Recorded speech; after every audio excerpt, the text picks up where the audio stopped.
Well, I can't believe I'm talking about this, but buried amid the bombastic assault to the senses that is Mission Impossible Dead Reckoning Part 1, there is a remarkably spiritual, perhaps even a specifically Christian dialogue that immediately made me think of Jesus on the cross and the selfless attitude that landed him there. Throughout Mission Impossible's first acts, Tom Cruise's secret agent Ethan Hunt tries to recruit Haley Atwell's master thief Grace to the Impossible Mission Force. That alone proves to be nearly impossible because Grace is the epitome of postmodern extremism. She distrusts everyone, especially pseudo-government entities and their shadow agents like Ethan. I mean, I totally get that. Grace resists Ethan's sales pitches and evades the IMF again and again in a series of breathtaking action sequences. Well, after a particularly harrowing and remarkably filmed and choreographed sequence, Ethan, breathless and thankful to be alive for the moment, tries again to convince Grace to join the IMF. Why? She asks. So you can protect me and keep me safe? Ethan replies, no, I can't promise you that. Nobody can. But I can promise you that your life will always be more important to me than my own. For me, that line was more explosive than any of the film's action sequences. If I'd had a pause button, I would have immediately hit it so that I could talk to Trudy about it. Alas, she would have to wait for my ranting until the drive home and the end of the movie. Well, once I got home and started writing, I discovered why the line hit me so hard in the pineal gland. Somewhere in the recesses of my brain's library stacks, I remembered Jesus saying essentially the same thing in John chapter 15, verse 13. He says, "Greater love has no one than this, to lay down one's life for one's friends." In other words, your life will always be more important to me than my own.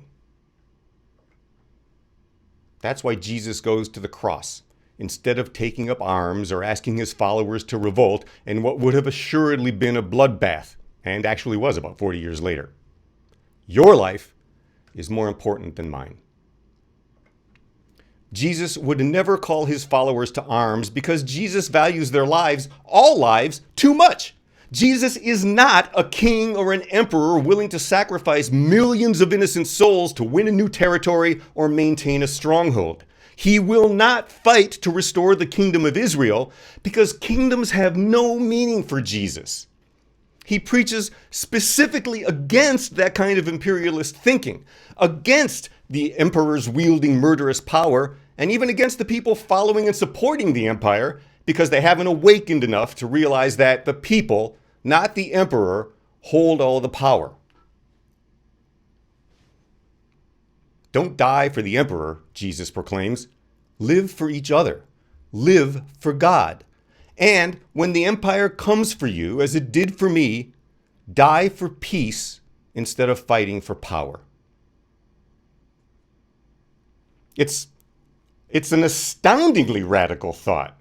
And Jesus proves he means what he says by going to the cross and dying so his family and followers can live.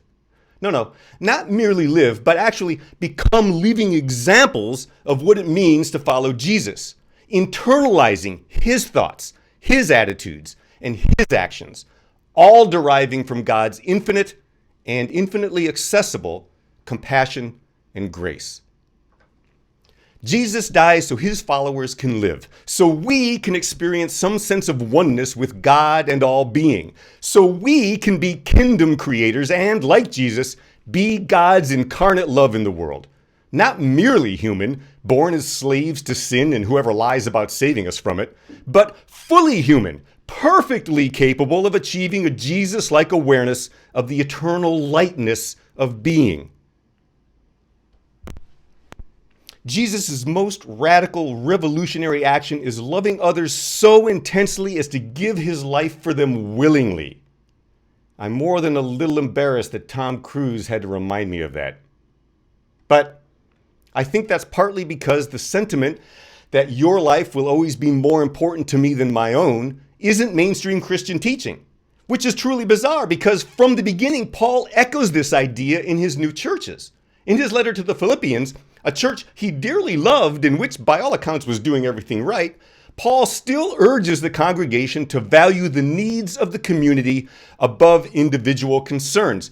In chapter 2, verses 3 and 4 of that letter, he writes, "Do nothing out of selfish ambition or vain conceit. Rather, in humility, value others above yourselves, not looking to your own interests, but each of you to the interests of the others." I mean, in many ways, Paul's a utilitarian, and that he's espousing, sort of like Star Trek's Spock, the needs of the many outweigh the needs of the few or the one. However, Paul doesn't ask anyone to let people walk all over them, which is often a natural consequence of utilitarianism. Nor is Paul purely interested in pursuing happiness, which is really the ultimate and sort of ultimately nebulous utilitarian goal. On the contrary, Paul, like Jesus, urges us to value everyone exceptionally, seeing all people not only as children of God, but as God's incarnation, as God bearers.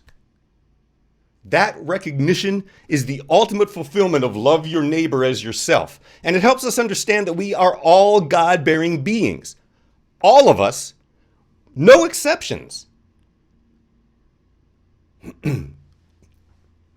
Jesus knew this, and he desperately wanted his disciples to see God not only in each other, but also in the Roman occupiers, the Samaritans, and anyone else that they mistakenly saw as enemies or foreigners.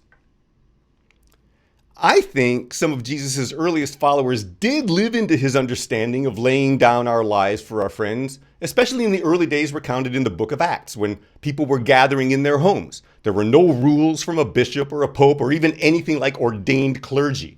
There were just folks who loved the Jesus way of putting the needs of the community before their own.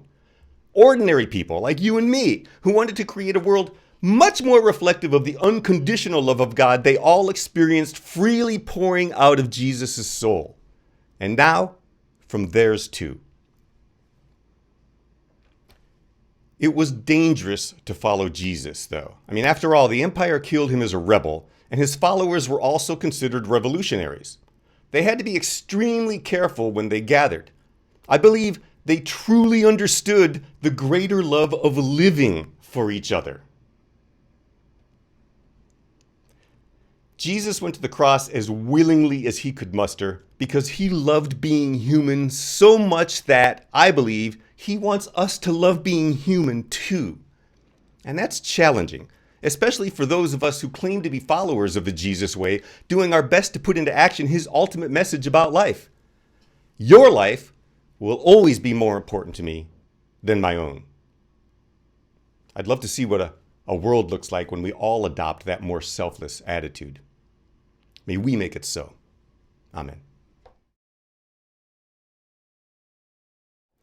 Question to discuss today is, in our lives, how do we honor and prioritize the needs of others? How do we honor and prioritize the needs of others? I